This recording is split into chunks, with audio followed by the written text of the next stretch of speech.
What happens when the owner of a cafe chain pretends to be a dishwasher and ends up watching one of his waitresses pay for a customer's coffee out of her own pocket? Noah Langston stood in the back of his SUV, zipping up a navy windbreaker over a faded gray t-shirt. His beard was thicker than usual, and the glasses weren't prescription, just for show. He looked nothing like the man on the company's website. That was the point. He owned 16 cafes across 3 states. Bought the chain 8 years ago from the original founder, who was burning out and ready to sell. Noah had poured everything into it, revamping menus, modernizing systems, growing the brand. But as the business expanded, he got pulled further from the ground floor. Lately, customer reviews had shifted. A few hinted at slow service, a cold attitude, or inconsistent quality. Nothing major, but enough to bug him. Noah wasn't the type to sit in a boardroom and guess what was wrong, so he picked a location at random. Store number 91 he'd never visited in person, tucked on a quiet street in Cleveland. It was small, busy in the mornings, and had gone through 3 managers in the past 2 years. That alone told him something was off. To the staff, he was Don, a new part-time kitchen trainee doing a 2-week trial. No one questioned him. The company had grown too big for every face to be familiar. "Yo, Don," hollered a tall guy from behind the espresso machine. "You cut those lemons yet?" "Almost there," Noah called back, slicing slower than he needed to.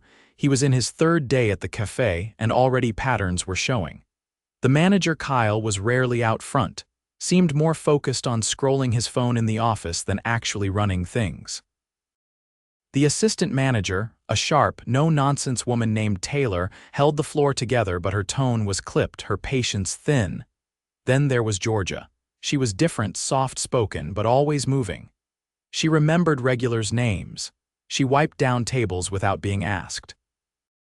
When a kid spilled orange juice all over the floor, she just smiled and said, "No worries," like it didn't even faze her. Noah had watched her carry 2 full trays and still make time to check on an elderly man sitting alone by the window. He'd also noticed something else: she always clocked in early, stayed late, and never asked for help. On paper, she was just a waitress. In practice, she was holding the place up. That morning, a man in his 60s came in. Jeans worn to threads, hands calloused. He ordered a small black coffee at the counter, then patted his pockets with a frown. "Shoot," he muttered. "Thought I had a 5 in here." Taylor tapped the screen impatiently. "You can't order if you can't pay." Noah paused from clearing a plate and watched. Georgia stepped forward, quiet as ever. "I got it," she said softly, sliding her card across the counter. The man looked at her, surprised. "Are you sure?" "It's just coffee," she said. "Have a seat, I'll bring it over." Taylor rolled her eyes and walked off. Noah stood there, dishes in hand, stunned. He walked up to the sink and started rinsing, but his mind wasn't on the plates. Why would a waitress, probably making barely above minimum wage, pay for a stranger's coffee? Later, during the lull before lunch, he found her restocking napkins near the condiment bar. "Hey," he said, keeping his tone casual. "That was kind, what you did earlier." She glanced at him, a little shy. "It didn't feel like a big deal. Still, you didn't have to." She gave a small shrug. It looked like he needed it. I don't do this job for the tips. I mean, I need them, yeah, but people matter more." Noah nodded, not trusting himself to say anything else just yet. He stepped into the back, his jaw tight. He wasn't angry at Georgia, he was angry at himself. How had he built a company where someone like her had to cover for what the system wouldn't? That night, he sat in his motel room, staring at the ceiling. He hadn't planned on staying longer than a week. But now, he wasn't leaving until he figured out why this store was running on fumes and who was keeping it alive. He had questions about staffing, about leadership, about why someone like Georgia wasn't in charge, and if he had to bust suds for 10 more days to get answers, so be it. The next morning started with frost on the windows and a line out the door by 7. Noah tied his apron in the back prep area, already hearing the espresso machine hissing and the sound of hurried footsteps across the front tile. He stepped onto the floor just as a paper bag toppled from the pastry case. A new barista, he hadn't caught her name yet, was juggling 2 orders while trying to restock scones. Crumbs scattered everywhere. "Leave it," Kyle's voice called from the back. "We'll get it later." Noah bent to pick them up anyway. The girl looked relieved. Outside the swing door, Georgia was already moving between tables, clearing mugs and wiping surfaces with one hand while balancing a tray with the other. Her apron had a loose strap, and her shoes were soaked at the toes from a melted patch of snow tracked in by customers. No one offered to help. By 8, the cafe was loud and cramped, 4 servers working the floor, 2 baristas and Noah in the back, running dirty dishes through the sanitizer. Kyle hadn't come out since the morning rush began. When Noah walked past the office to grab more cups, he saw the manager leaned back in his chair, sipping a smoothie and watching something on his phone with earbuds in. He paused, then quietly shut the door and walked away. At the front, a customer in a red fleece vest waved his receipt. "This is wrong," he said, voice sharp. "This says almond milk. I asked for oat." Taylor leaned over the register. "It says almond because you selected it," she said, not looking at him. "We don't change receipts once they've printed." "I didn't select anything. I told the girl oat." "This is wrong." Taylor turned to the barista. "Did he say oat?" The girl hesitated. "I thought he said almond." "It's not a big deal," the customer snapped. "I just want what I ordered." Georgia stepped in from behind, placing a cinnamon roll on the counter for another guest. She glanced at the screen, then at the barista. "It's okay," she said gently. "Let's just remake it. I'll do it." Taylor didn't move. "We're not remaking drinks every time someone complains. That milk's not free." "I didn't ask for a handout," the man said, voice rising. "I asked for the drink I ordered." Noah stepped forward. "I'll cover it," he said, reaching for his wallet. The customer blinked. "You work here, dishwasher," Noah said, "but I've got it." Taylor shot him a look. "That's not protocol." "No," said Georgia, "but it's decent." Taylor turned and walked off without another word. After the rush died down, Noah found Georgia near the pastry case, wiping down tongs with disinfectant. "Does that happen a lot?" he asked, keeping his tone neutral. "You mean mistakes?" "No, I mean you stepping in when someone else won't." She didn't look up. "People get tired. They get used to shrugging things off. I just don't like when it costs someone else."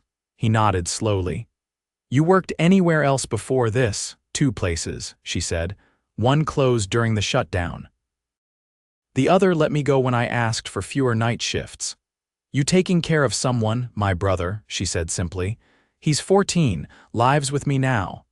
Noah's throat tightened, but he said nothing. Later that afternoon, while restocking lids, he overheard a conversation that made his jaw clench. Kyle had finally emerged from the office and was talking to Taylor near the back hallway. "That new guy's slow," Kyle said, nodding in Noah's direction. Taylor crossed her arms. "He's harmless. Kind of soft, though. He's not gonna last, probably used to some cushy desk job or something." Noah stayed crouched behind the counter, stacking sleeves in silence. The irony wasn't lost on him. That evening, after close, he volunteered to take out the trash. Georgia was mopping near the front, earbuds in, humming under her breath. As he lifted the bin, he saw a familiar notebook tucked behind the register. Spiral bound, a few pages sticking out, he picked it up, planning to set it aside, but the cover stopped him. Staff notes, complaints, requests, ideas. He flipped it open. Most pages were empty. A few had short, frustrated scribbles, still no backup on Thursdays. Ran out of oat milk again. Customers upset. Asked for new mop head, still using the broken one, all unsigned. No responses. No initials. Just a record of people asking for help and getting nothing in return. He tucked it back where he found it, lips pressed to a thin line. The next morning he came in early. Earlier than anyone else, he made coffee. Restocked stirras. Took inventory of the back fridge.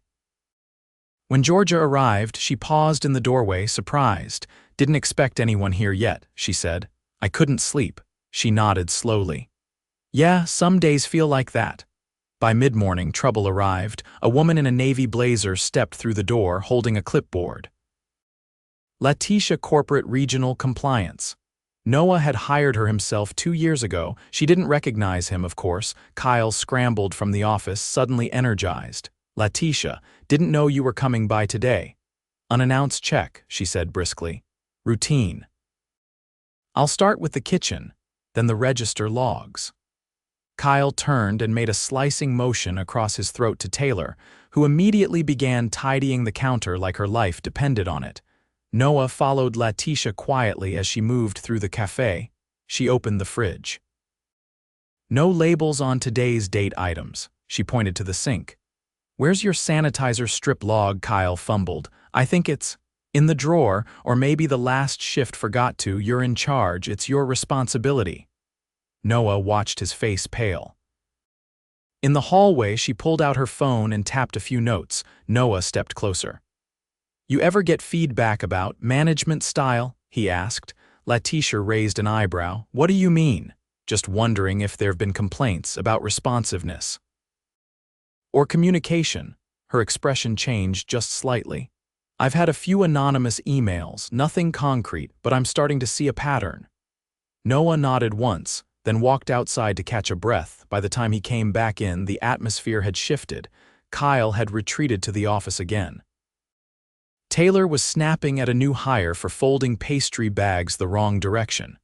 Georgia was sweeping near the front, eyes low. The tension in the air wasn't new. But now it had a clock ticking behind it. Noah stepped behind the counter and grabbed a towel. As he wiped down the espresso machine, he leaned toward the barista from earlier. You ever get trained properly? He asked. She looked startled. Not really. They showed me how to do a few drinks, but mostly I just guess. Who's supposed to train you? I think Taylor. But she's busy most of the time. He nodded and stepped away, heart sinking. Everything was patchwork, duct tape over bullet holes. And the people holding it all together were the ones being ignored. That night, he didn't go back to the motel. He sat in his car across the street from the cafe, watching the lights go out one by one. Georgia was the last to leave. She walked alone, coat thin, backpack slung over one shoulder. Noah stared at the steering wheel for a long time. Tomorrow he'd pull the trigger. No more observing. No more notes. He'd seen enough. Noah arrived early again, slipping through the back door before the sun had reached the rooftop. The prep station was quiet, the air sharp with the scent of yesterday's coffee grounds and bleach from the floors still drying. He didn't clock in. He didn't need to. He walked straight to the office. Kyle's keys were in the lock, left overnight. Noah opened the door and stepped inside. The space was cluttered, but not from work. Old takeout containers, a Bluetooth speaker, a hoodie slung over the back of the chair. The schedule on the wall was barely legible, names crossed out, shift notes scribbled in pencil and never updated. He opened the bottom drawer. Inside was a pile of unopened feedback forms, some nearly a year old. He picked up the top one. A barista had written about feeling unsafe walking to her car after night shifts, asking for a buddy system. No response. He read another. A request for a 15-minute break after a 6-hour shift. Ignored. Noah replaced the papers, closed the drawer, and stepped out just as the door opened behind him. Kyle stopped short. You're not supposed to be in there. Noah held his gaze. We need to talk. Kyle's brows drew together. About what? I'm not Don. Kyle blinked. What? My name is Noah Langston. I own this company, every cafe, including this one. Kyle's arms dropped to his sides. Wait, seriously, seriously. I've been working here for 11 days and I've seen enough. Kyle opened his mouth, but Noah cut him off. I watched you ignore a compliance check. I've seen you sit through peak hours while your team scrambles. You've let employees go untrained, requests go unanswered, and complaints pile up in that drawer like trash. Kyle's jaw tightened. All right, look, it's not like I'm doing nothing. I deal with what I can. We're understaffed and you're not short on hands, you're short on leadership. Kyle took a step back. You can't just come in here and you're done, Noah said, voice low but firm. Effective immediately. Kyle's mouth opened again, but no words came. He looked like he wanted to argue but couldn't find anything to stand on. "I'll have HR contact you by noon," Noah said. "Leave your keys on the desk." Kyle stood there for a beat, then slowly pulled the ring from his belt loop and placed it on the desk. He walked out without another word. Noah exhaled and leaned against the doorway. The hallway was still empty. He had time. He found Taylor near the dish sink tying her apron. "We're making a change," he said. "Kyle's gone." She looked up sharply. "You serious?" "I am," she nodded once, but her eyes didn't soften. "So what now? You tell me. You've been acting like you run this place." "I've been keeping it upright," she said. "Barely." "I've seen that, but I've also seen you snap at your team. You've got control but no trust." She folded her arms. "They don't listen unless I'm hard on them. Then you're doing it wrong." Taylor looked away. "I'm not firing you," Noah said, "but I'm pulling you off the floor for now. You'll shadow a senior manager from another location for 2 weeks. If you come back, it's with a new approach." She hesitated. "And if I don't want to, then this isn't the right place for you." Taylor didn't answer. She took off her apron and folded it slowly, then walked to the back without a word. The cafe opened 20 minutes later. Noah stood behind the counter, sleeves rolled up, calling orders and helping the baristas reorganize the bar. The atmosphere was stiff. At first people were confused, watching for cues. But he stayed steady, guiding without barking, asking instead of demanding. By mid-morning, the tension had started to ease. He stepped outside briefly to call Letitia. "I need a temporary manager for Store 9, he said. "Someone calm, experienced, knows how to rebuild." "I'll send Carla," she replied without hesitation. "She's been running Columbus East clean for 3 years. "Good, and send her today." Inside, the barista with the unsure hands, her name was Olivia, was trying to recalibrate the grinder. Noah joined her. "You ever get proper equipment training?" "Not really," she said. "I've been guessing." "Let's stop that," he said. "I'll walk you through it." As he explained, he caught Georgia watching from across the counter. She wasn't smiling. She was cautious. When the lunch wave slowed, he approached her near the pastry case. "Got a minute?" She nodded and followed him to the side hallway near dry storage. "I owe you an apology," he began. "You've been carrying more than your share, and I let it go unseen." Georgia shook her head. "You don't have to, I do," he said. "Because people like you are the reason this place hasn't collapsed, and that's not how a business should run." She looked down. "I'm not trying to be anyone special, I just don't like watching things fall apart." "That's exactly the kind of person I want leading," he said. "If you're willing, I'd like to offer you a promotion, floor lead, full training, pay bump, and you help choose who gets hired next." Her eyes widened. "I've never managed anyone." "I've seen you manage chaos without a title. We'll teach you the rest." She hesitated. "What about the others?" "Olivia, Pete, they've been here longer." "They'll have opportunities too," he said. "But this isn't about time served, it's about impact." Georgia nodded slowly. "All right, I'll try." Noah smiled. "That's all I ask." By 4, Carla arrived from Columbus. She was in her 40s, wore a simple crewneck, and carried herself like someone who didn't need to raise her voice to get results. Noah introduced her to the team, then stepped back as she began gathering everyone for a quick meeting. He watched from the edge of the room. Olivia stood straighter. Pete, who'd barely spoken in 2 days, leaned in to listen. Georgia stayed near the back, eyes alert, absorbing everything. When the meeting ended, Carla walked over. "You did damage control," she said quietly. "Now let me stabilize it." "I trust you," he said. He packed his bag from the break room, pausing only to leave a small stack of handwritten notes in the drawer Georgia used for shift logs. Each one addressed to a staff member, each one personal. When he stepped out of the cafe, the street was washed in gold from the low sun. The windows glowed. Inside, the team was already resetting tables and preparing for the evening. Noah didn't look back. He didn't need to. The right people were finally being seen. Noah returned to Cleveland 3 weeks later, this time not in disguise. He stepped into the cafe mid-morning, no longer Don, just himself, jeans, a plain coat, and a quiet presence. The place hadn't changed structurally, but the energy was different. Not louder, not busier, just steadier. Like something had stopped wobbling underneath the surface. Carla was behind the counter, clipboard in hand, checking off the morning inventory while nodding along to something a barista was explaining. She noticed him and gave a short nod of acknowledgement, then turned back to finish what she was doing. Noah appreciated that. No fuss, no spectacle. He waited near the side wall by the rack of local flyers until she joined him. "I didn't tell them you were coming," she said. "Good. You'll want to talk to Georgia first." "Where is she?" Carla tilted her head toward the front windows. "Helping a new hire with table rotation." Noah crossed the floor slowly. The cafe was clean, but it wasn't sterile, chairs tucked in with purpose, not perfection. The staff wore matching aprons, now simple canvas but with names stitched on small tags. A subtle shift, but one that said, "You're seen." Georgia was kneeling beside a young guy, maybe 19, pointing at the floor plan with a pen on a laminated chart. "You don't memorize it," she said. "You just learn the rhythm. Watch where people settle, where they stall.